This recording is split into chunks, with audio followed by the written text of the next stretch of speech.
काल आपण पाहिलं की आपण अंदाजित कट ऑफ सांगितला होता.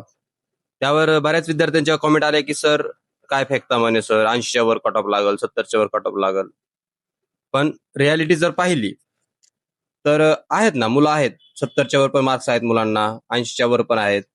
परंतु मुलं किती आहेत ते पाहणंही गरजेचं आहे. तर बऱ्याच अशा लॅब आहेत त्या लॅबमध्ये एका दुसरा मुलगा आहे जो 80 प्लस आहे आणि काही आहेत जे 70 प्लस आहेत. परंतु मग एवढा कट ऑफ लागेल का तुम्हीच सांगा.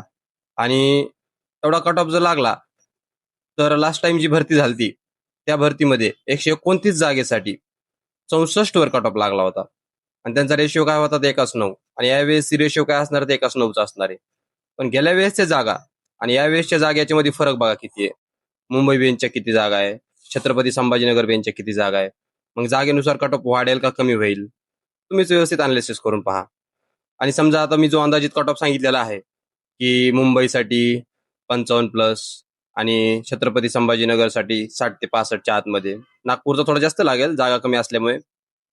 तर त्यापेक्षा समजा जास्त कट ऑफ लागलाच, परंतु मी जो कट ऑफ सांगितला आहे अंदाजित त्या कट ऑफवर जे विद्यार्थी आहेत त्यांनी स्किल टेस्टची तयारी केली आणि समजा कट ऑफ थोडा जास्त लागलाच तर त्यांची ती स्किल टेस्ट त्याला नंतर कामाला येणारच आहे ना.